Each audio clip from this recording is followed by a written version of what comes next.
ఈరోజు ఉదయం కోనసీమ నుంచి మన పర్యటన మొదలుపెట్టి అన్ని పిహెచ్సిలు, సిహెచ్సిలు, ఏరియా హాస్పిటల్స్, విలేజ్ హాస్పిటల్స్, రకరకాల హాస్పిటల్స్ అన్ని చూసుకుంటూ అక్కడ స్టాఫ్ నర్సులు పడుతున్న ఇబ్బందులు, అక్కడ పరిస్థితులన్నీ గమనించుకుంటూ ఇప్పుడు ఈ నైట్ టైం సుమారుగా 10 దాటుతుంది, ఇప్పుడు టైం 10:30 అవుతుంది. అసలు ఈ 10:30 ప్రాంతంలో ఇక్కడ మనం ఈ ఏరియా మన ఈ హాస్పిటల్ ఎలా ఉంది, ఈ ప్రైమరీ హాస్పిటల్ ఎలా ఉంది, కృష్ణా జిల్లా ఉప్పులూరు పిహెచ్సి సెంటర్ మనం రావడం జరిగింది. ఈ రోడ్డు పక్కనే ఉంది ఇది. మరి ఇక్కడ చూసారు నిర్మానుష్యంగా ఉంది. ఊరు బయట ఉన్న హాస్పిటల్, ఎవరు లేరు ఇక్కడ, వాచ్మెన్ కూడా లేడు కనీసం. ఈ అర్ధరాత్రి ఇక్కడ వీళ్ళు డ్యూటీలు ఎలా చేస్తున్నారు, ఓన్లీ నర్సు మాత్రమే ఇక్కడ ఉంటుంది. ఎలా చేస్తున్నారో వీళ్ళ బాధలు ఏంటో మనం చూపించడానికి వచ్చాం. ఒకసారి చూడండి, చుట్టూ ఏమి లేదు, ఊరు బయట చాలా దారుణంగా. ఒకసారి చూడండి ఏ రకంగా ఉందో. ఎక్కడ కనుచూపు మేరలో ఒక ఇల్లు కానీ ఏవి లేవు. మరి ఇంత నిర్మానుష్యమైన ప్రాంతంలో మరి తెల్లవారులు ఒక స్టాఫ్ నర్స్, ఒకే ఒక స్టాఫ్ నర్స్ ఆడపిల్ల ఈ ప్రాంతంలో పనిచేసిందంటే మీరు ఒకసారి ఆలోచించండి. నమస్తే అమ్మా, మీరేం చేస్తుంటారు ఇక్కడ? నా పేరు వాసంతి సార్. ఇక్కడ ఈ రోజు నైట్ డ్యూటీలో నేను స్టాఫ్ నర్స్. ఓకే, ఎన్ని గంటలకి అమ్మా మీ డ్యూటీ? ఎన్ని గంటలకి? ఇప్పుడు ఇందాక ఈవినింగ్ 8కి వచ్చాను సార్. రేపు మార్నింగ్ 8 వరకు నా డ్యూటీ సార్. ఓకే, ఇప్పుడు బయట నిర్మానుష్యంగా ఉంది, ఊరు బయట ఉంది మీ ఉప్పులూరు పిహెచ్సిది. కనీసం నైట్ వాచ్మెన్ కూడా ఉందా? యాక్చువల్లీ రోజు నైట్ వాచ్మెన్ కి ఆఫ్ సార్. ఆఫ్ అయితే మాకు మార్నింగ్ లో ఉన్న ఆల్టర్నేట్ ఇంకా ఎఫ్ఎన్ఓని మాతో పాటు నైట్. మీ ఇద్దరు ఆడపిల్లలే కదా, ఇక్కడ 10 మంది వస్తారు, లేదు 4 వస్తారు బాగా తాగిన వాళ్ళు. మరి మీకు భయం ఏదా? యాక్చువల్లీ భయం వేసి ఇందాక మేము డోర్ దగ్గరకు వేయడం జరిగింది సార్. యాక్చువల్లీ 7:30 ఆ టైం నుంచి ఒక తాగుబోతూ మాకు కొంచెం డౌట్ గా అనిపిస్తుంది. అతను పేషెంట్ కాదు, పోనీ ఈ ఊరు అతను అంటే ఎప్పుడో ఒకసారి చూసినట్టు గుర్తు. మమ్మల్ని ఇద్దరిని గమనిస్తూ ఉన్నాడు సార్. గమనిస్తూ ఉండడం వల్ల అతను మళ్ళీ ఎట్లాంటి ప్రమాదం జరుగుతుందో అని మేము సేవ్ అవ్వడం కోసమని దగ్గర కేసి లోపలికి వెళ్ళాం సార్. డోర్ లాక్ పెట్టి ఉంటే హాస్పిటల్ లాక్ ఉంది అనుకుంటున్నాం మేము. ఇంకా మేము సెల్ఫ్ కేర్ తీసుకోవడమే సార్. నైట్ వాచ్మెన్ ఉండరు, ఒకవేళ ఉన్నా సరే ఉండేది ఒక అతను, ఉండేది మేము ఒక్కళ్ళము. ఒకవేళ అతను లీవ్ అయినా, తను లీవ్ అయినా, ఒకవేళ లేట్ అయినా మేము ఒక్కళ్ళమే ఉండాల్సిన టైం ఉంటుంది సార్. ఆ టైంలో మేమే మా సెల్ఫ్ కేర్ మేమే తీసుకోవాలి. మాకు మేమే సొంతగా రక్షణ కోసం అని చెప్పి మేమే ఏదో ఒకటి చేసుకోవాలి. ఈ రోజు ఇప్పుడు 8:30 ఆ ప్రాంతంలో వచ్చారని చెప్తున్నారు కదా, మరి ఏమైనా మీరు సీసీ కెమెరాలు ఉన్నాయి మీ హాస్పిటల్కి? యాక్చువల్ రికార్డ్ చేసాం సార్. కాదు, సీసీ కెమెరాలు ఉన్నాయి? ఉంది సార్. ఉన్నాయా? రికార్డ్ అవుతాయా? మీరేమన్నా ఇందాక అతను రికార్డ్ చేశారా? చేశాను. ఒకసారి చూపించండి. అందుకు బయట బండి ఉంటది.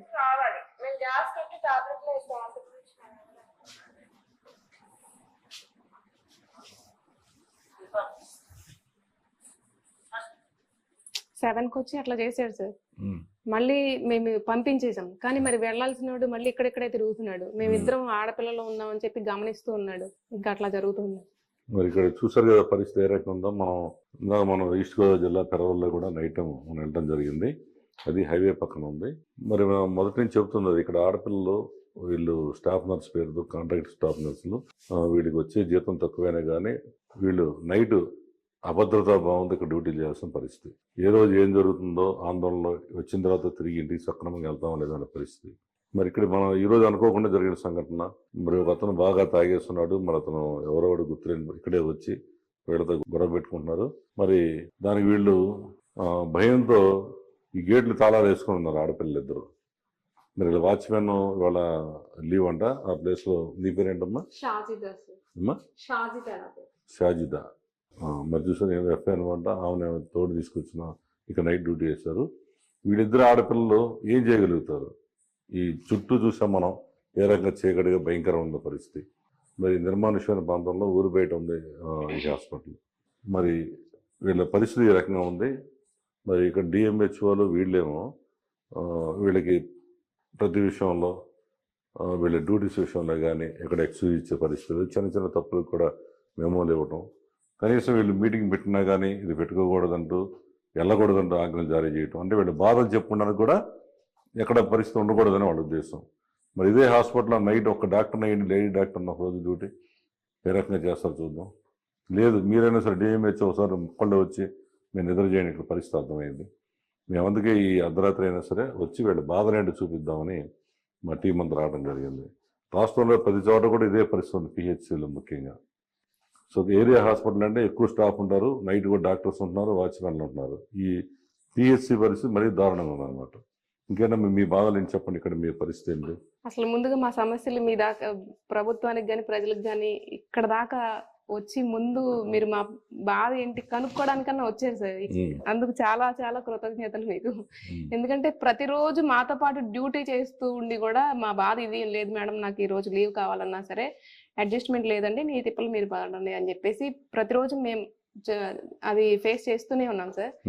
అయినా ఏదో ఒకటి అడ్జస్ట్మెంట్ చేసుకుని మేమే ఎట్లాగొట్లా చేసుకోవాల్సి వస్తుంది. ఆ అడ్జస్ట్మెంట్ అనేది డిఎంఎన్హెచ్ఓ సార్ దగ్గర నుంచి వచ్చినా సరే మాకు ఇక్కడ మాత్రం అది జరగట్లేదు సార్.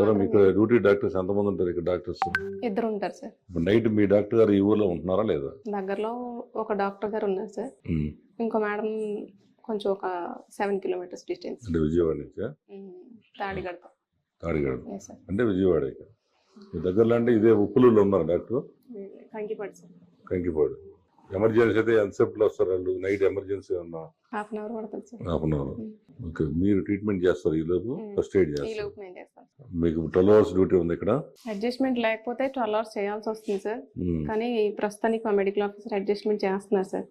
ఇంకా లేదు అడ్జస్ట్మెంట్ కుదరట్లేదు అంటే మేమే డ్యూటీస్ అడ్జస్ట్ చేసుకొని మా పని చేసుకొని మా స్టాఫ్ మేమే అడ్జస్ట్ అవుతున్నాం సార్. ఓకే, ఇప్పుడు మీరు నైట్ ఇట్లా ఎవరో ఇందాక వచ్చారు, తాగుబోతున్నారు, వచ్చి బంద్ పెట్టారు. మీరు అప్పుడు పోలీసు వాళ్ళు ఫోన్ చేస్తారు వెంటనే చేశారు? ఎప్పుడు నా పరిస్థితి వచ్చింది? ఇంతకు ముందు నైట్ డ్యూటీలో ఉన్నప్పుడు నేను 4 times అట్లాగా నాకు పోలీసు వాళ్ళలో మా రిలేటివ్స్ కూడా ఉన్నారు కదా అని చెప్పేసి కంకిపాడుకు సంబంధించిన వాళ్ళ ఫోన్ నంబర్లు తీసుకున్నాను సార్. పోలీస్ స్టేషన్ తీసుకొని వాళ్ళకి చేస్తే అమ్మ ఇట్లా కాదు, మీరు 100కి డయల్ చేస్తే వెంటనే రెస్పాండ్ అవుతారు కదా అని అన్నారు. సరే అని 100కి కాల్ చేశాను 2-3 times. అట్లాగే చేస్తే ఏంటమ్మా పద్దాక ఉప్పులూరు పిహెచ్సి నుంచి కాల్స్ మాకు, మీరేం చేస్తారేంటి పద్దాక మీ దగ్గరికి ఎందుకు వస్తున్నారు అని అన్నారు. అంటే అదేంటి సార్ మా దగ్గరికి ఎందుకు వస్తున్నారు అంటే రోడ్ పక్కన పిహెచ్సి ఎవరో ఒకరు వచ్చిన దానికి రెస్పాన్సిబిలిటీ మేం కాదు కదా సార్, మీరు హెల్ప్ చేస్తారనే కదా అని అంటే సరే సరే అమ్మా ఇప్పుడే మీకు దగ్గరలో ఉన్న వాళ్ళని కలుపుతాం, లైన్ కలుపుతాం, వస్తారంటే వచ్చారు. వాళ్ళు వచ్చినప్పుడే యాక్షన్ తీసుకున్నారనమాట. అప్పుడు ఇంతకు ముందు గ్రిల్స్ కూడా ఉండేవి కాదు సార్, మేము డోర్స్ దగ్గరకు వేసేసేవాళ్ళం, లేకపోతే పాములు అవి కూడా వచ్చేవి లోపలికి మమ్మల్ని విజిట్ చేయడానికి. సర్లే అని చెప్పేసి మేమే పాములు చంపుకునే వాళ్ళం. నాకు 15,000 సార్, కానీ దాంట్లో 13,080 రూపాయలు వస్తాయి నాకు. పిఎఫ్ ఈఎస్ఐ కట్ అవుతుంది సార్. ఎంత డ్యూటీ, ఎంత టైమింగ్స్ మీకు? 9 to 4 సార్. నేను కూడా ఇంతకు ముందు మార్నింగ్ 8 నుంచి నైట్ 8 వరకు నేను ఒక్కదాన్ని చేసేదాన్ని సార్. నాకు చాలా బాధేసేది. అప్పుడు ఎవరు అడిగే వాళ్ళు కాదు.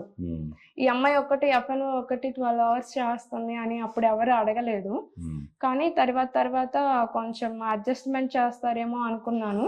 తర్వాత ఇలాగే వేరే పిహెచ్సిలో కూడా నాలాగా సఫర్ అయ్యే వాళ్ళు స్పందనలో పెట్టారు సార్, అసలు వీళ్ళ టైమింగ్స్ ఏంటి, ఎఫ్ఎన్ఓ టైమింగ్స్ ఏంటి అనేసి. అప్పటి నుంచి నాకు 9 to 4 అని మార్చారు సార్. అప్పటి నుంచి 9 to 4 వస్తున్నాను. ఎప్పుడన్నా వాచ్మెన్ లీవ్ పెట్టినప్పుడు మాత్రం నేను నైట్ షిఫ్ట్కి రావాల్సి ఉంటుంది సార్. ఈవినింగ్ 5కి అట్లా, అంటే స్టాఫ్ ఒక్కళ్ళే ఉంటారు కదా అని చెప్పేసి నేను ఈవినింగ్ 5కి 6కి అలా కొంచెం ఎర్లీగా రావడానికి ట్రై చేసేదాన్ని. అంటే మాకు 4కి అందరూ స్టాఫ్ అందరూ వెళ్ళిపోతారు సార్. 4కి అందరూ వెళ్ళిపోయిన తర్వాత 4 నుంచి ఈవినింగ్ నైట్ వాచ్మెన్ వచ్చేంత వరకు కూడా మేము ఒక్కళ్ళమే ఉండాల్సి వస్తుంది. అందరినీ బతికించే వీళ్ళకి రక్షణ లేదు.